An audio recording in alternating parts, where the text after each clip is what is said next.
Hey Star Trek fans, Dan Gunther here with my initial reaction and review to this week's new episode of Star Trek Lower Decks, Moist Vessel. As usual, the first half of this will be spoiler free, so if you haven't watched the episode yet, you are safe from spoilers until I give the warning.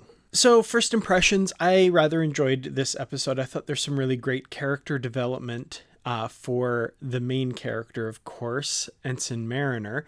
And while Boimler doesn't have a lot to do in this episode, what little he has I did enjoy. And also I have to say I like the return of Tendi to a little bit more to do in the episode. So, I think those are all really good.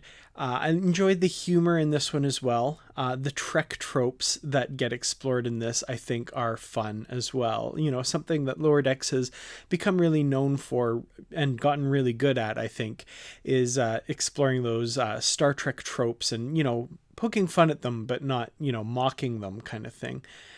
There's a particular joke right at the very end of the episode that I really like that I'll get into on the other side of the spoilers. But yeah, suffice it to say, I think this is an excellent entry in the Lower Decks episodes so far. We're only 4 episodes in, but combined with the fact that there's only 10 episodes in the season, that brings us almost to the halfway point. So, it's going quickly, but I'm really enjoying what we're getting so far. I also feel like this episode does a good job of kind of expanding the universe a little bit and having them interact with kind of the larger Starfleet universe as well. So that was really a welcome thing in this episode.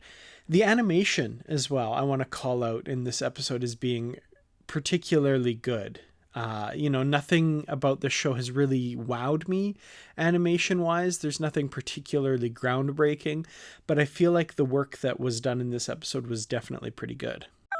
Okay, with all of that said, let's get into spoilers now. So, for this episode, Moist Vessel, the mission that the Cerritos is on is to aid the USS Merced in towing a generational ship that has been found to be uninhabited. The previous inhabitants have all died, but aboard this ship is this kind of liquid that seems to do very rapid terraforming. Kind of reminded me a little bit of like the Genesis effect, something like that, right? Like it touches, pre-existing inorganic matter and turns it into something that supports life.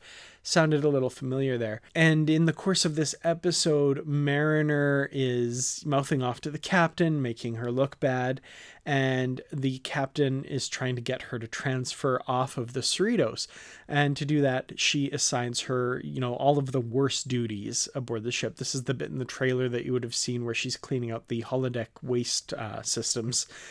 And some definite direct callouts to what a lot of people use the holodeck for. It's bleeped out, but I think we know what the captain and the first officer are talking about. However, the strategy doesn't work as Mariner finds little ways to make the jobs not so horrible. And so the captain decides to promote her and make her one of the senior officers aboard the Cerritos, which she really rebels against. Mariner does not like having the added responsibility. She likes the, carefree lifestyle of the Lower Decks. So she finds herself, really pushing against that added responsibility.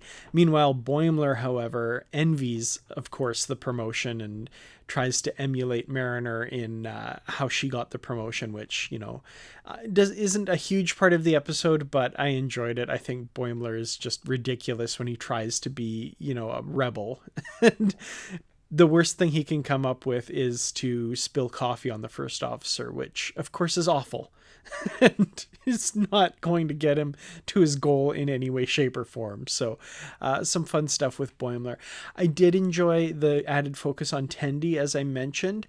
She gets a subplot in this episode where she seemingly ruins the ascension of a crew member on the ship. And it's funny, ascension is talked about here. I'm currently watching all of Stargate SG-1 and Atlantis with my wife.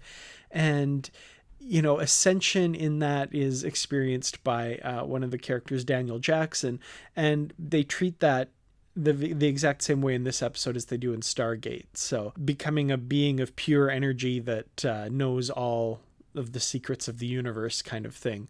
The Q and the Traveler are also kind of called out, which is kind of nice, adding a little bit of a Star Trek flair to it, I guess, as well. So yeah, we have this terraforming liquid, which of course escapes containment and gets aboard the Merced and the Cerritos, and they have to overcome that. And that's where the kind of character turn in this episode comes from, is Mariner turns out to, of course, be very competent, as we know she is, and she helps the captain in reversing the effects of this stuff on the ship. And she does redeem herself quite a bit. And the captain seems to want to make her a permanent member of the senior staff. Mariner, of course, does not want this and finds a way to kind of tick off an admiral who's visiting at the end of the episode and gets herself demoted back down to ensign, back to the lower decks. And this, of course, leads to my absolute favorite joke in the episode with Mariner making fun of the way the admiral says the word sensors. And of course, it's the way that Spock says sensors and Tuvok says sensors. Most other people seem to say sensors, and this was even called out on a recent episode of the Delta Flyers, the podcast hosted by Garrett Wang and Robert Duncan McNeil, talking about how Tuvok says sensors different than the way the rest of the characters do. You know, we even kind of have the Star Trek trope of the reset button here, where, you know, the events of this episode, it all gets wiped away by the end of the episode and everything's back to the way it was. With, you know, I think a little bit of character growth along the way, though. So yeah, definitely a good episode. I enjoyed this one. We're going to be talking more about it in the live stream tomorrow night. That's Friday evening. Me and Brandy Jackala will, of course, be talking about this episode there. And, of course, Bruce and I will be covering it on the Positively Trek podcast, which will come out early next week. So stay tuned to those for more of my thoughts on this episode. Thank you all so much for watching, and thanks, of course, to the Patreon supporters for your help in bringing these episodes to you. I really couldn't do it without you. And thank you to everyone else for liking, sharing, and subscribing if you think this video is worth it. And I'll see you all in the next episode. Until then, as always, live long and prosper.